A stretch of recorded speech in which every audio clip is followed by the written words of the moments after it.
Imagine a world where every animal, big and small, is protected. Rise up, oh, rise up for the voiceless. No more cruelty. Let's make this world flawless. We'll break the chains, set the creatures free. In unity, together we'll be.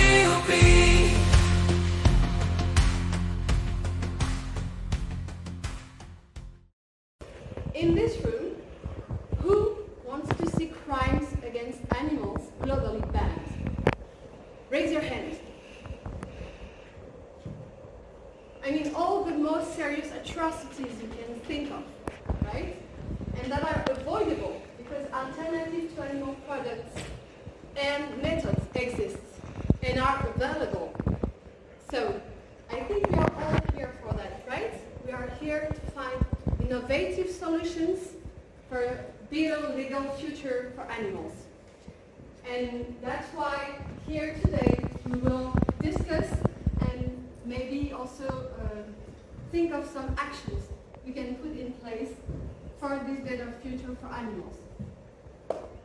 It's now well acknowledged that the law duty is to protect animals as sentient beings. That is why we could see since the last 2 centuries a significant expanding worldwide of animal cruelty and animal welfare laws. To date, there is 2/3 of the world countries having these type of laws, and still 1/3 of the countries not having even a basic legal protection of animals as individuals.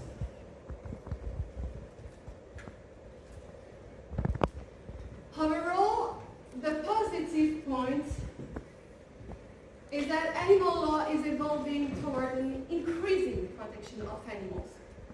This can be observed with the strengthening and reinforcement of the regulations for animal welfare, the increasing penalties, that is quite constant increase of penalties for cruelty towards animals, some bans adopted for animals, and also constitutional provisions that we can see around the world, and since the last 10 years, some court decisions affording first animal rights for great mammals, mainly in some countries in South America and in the Indian region. However, this protection remains really limited when we look at the global picture.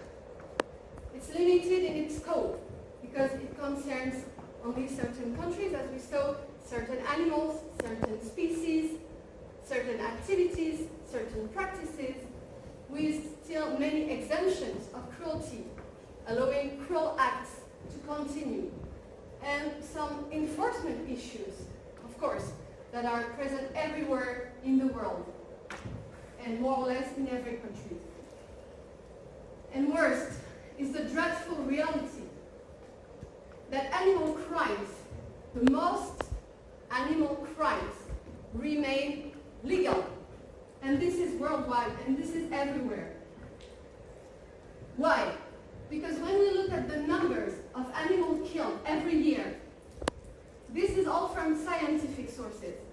You can find them online, and they are unfortunately not overestimated. When we talk just of liminal animals living in our surroundings, so stray dogs and cats, so-called pest animals, it's at least 50 million of them killed every year.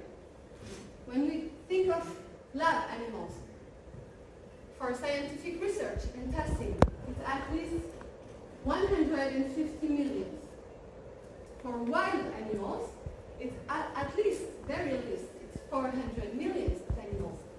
Knowing that it's at least 100 million sharks killed every year, and as we know, the rate of extinction is increased by 1,000 times the natural rate because of human activities, and more than 25% of wildlife species are endangered because of human activities. As for farm animals, well, it's a top highest majority with at least 200 billion of animals killed every year, only for food. It's so huge, these numbers are just so crazy that it's quite impossible to conceive for our human brain. But let me try just to give you an idea of what it represents. If humans would be killed at the same rate that animals are today, it would mean that in only 2 weeks, there would be no more humans on Earth. That would be probably a big crime against humanity, right? And that's the reality for animals. So, the reality is that animals are the victims of the most massive crimes on Earth today. And we can call that a zoocide. By analogy, it's a genocide for humans and the ecocide for the environment.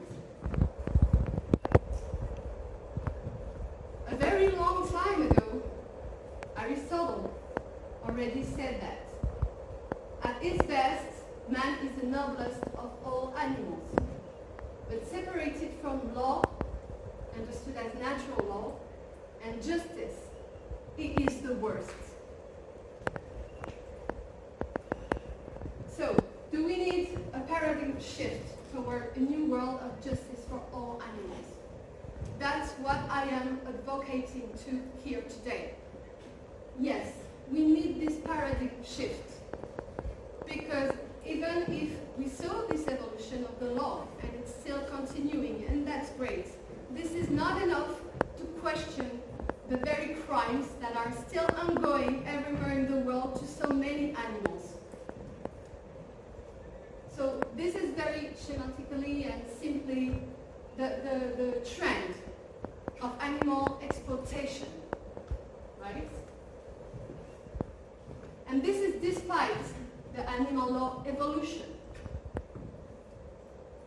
So if we want to stop this from happening, we need to advocate now for an abolition. The word is strong, but this is what we need if we want to stop that. And this is the only way to reverse this trend.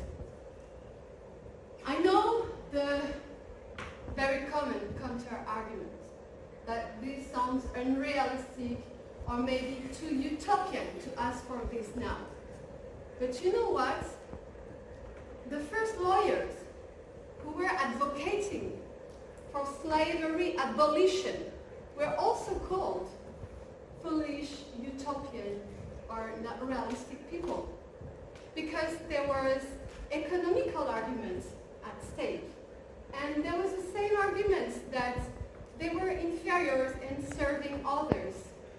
So here, today, as far as we don't question the very use and abuses of animals, we can do some progress. Yes, it can improve the daily lives of some animals, but this is not questioning the most important point of what we do with them.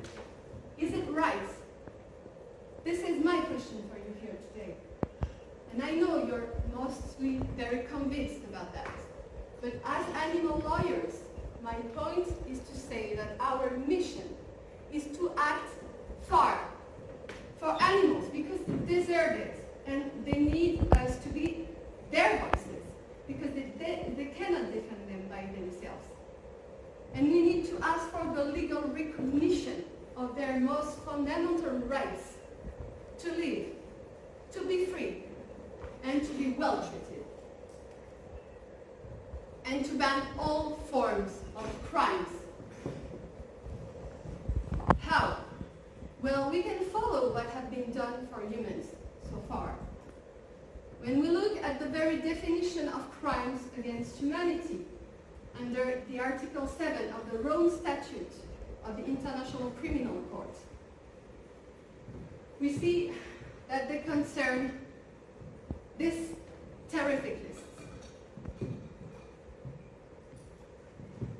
And this list is actually really similar for animals because they are subjected to murders, with the mass killings and slaughters. They are subjected to extermination, the species extinction. They are subjected to enslavement, first forced work, painful training methods, etc. They are subjected to deportation with live transports in very long distance and terrific conditions. By the way, congratulations to the UK for having banned these terrific live exports. Imprisonment, so much animals put in cages in captivity. Torture, many forms of torture that are still legal today. Mutilations, current live mutilation banalized in factory farming.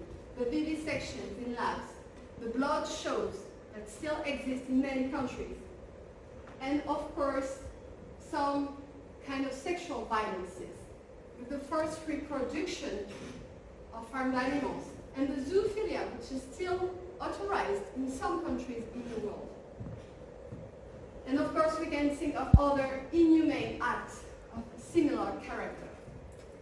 And this is against innocent individuals, like crimes against humanity, widely or systematic attacks as animals are today. So, can we think or say that there are crimes against animality? Well, I'm convinced about that myself. Because they are the worst crimes committed to animals on a massive and worldwide way.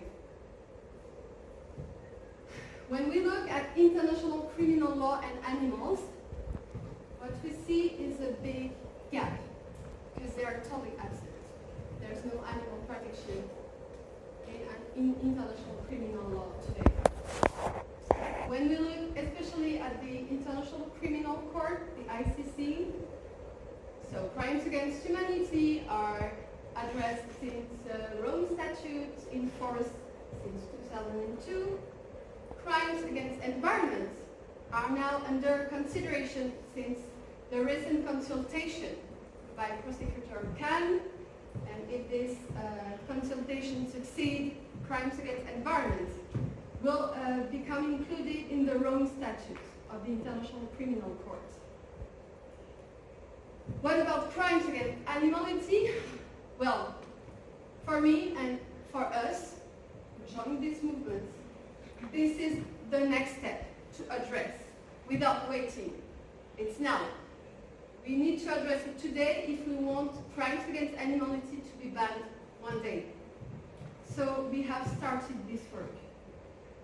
How? Well, with a group of international animal and criminal law experts from the 5 continents. With partnering NGOs who are working for animals worldwide. And we are also acting at a supranational level, but also at national level, everywhere in the world. Because international law is made by sovereign states. And not only Occidental states, but all states, even the global south and developing countries and emerging countries, also have one voice. Every country has one voice. That's why we need to cooperate with everyone on this massive and major and global issue of animal crimes. And we also participate to existing initiatives, like the one led by Compassion in World Farming to ban factory farming globally. And if you didn't sign this petition, I do invite you today to go to end this and sign the petition, because we are almost there. And so we need a bit more support to bring this initiative to the policymakers. So that's our work at World Animal Justice, to defend animal rights and to end animal crimes. And I invite you to get in touch with me if you want more information or if you want to join this movement. And I'm really glad here today to have some experts in this room. And thank you very much also for your great work for animals. Thank you.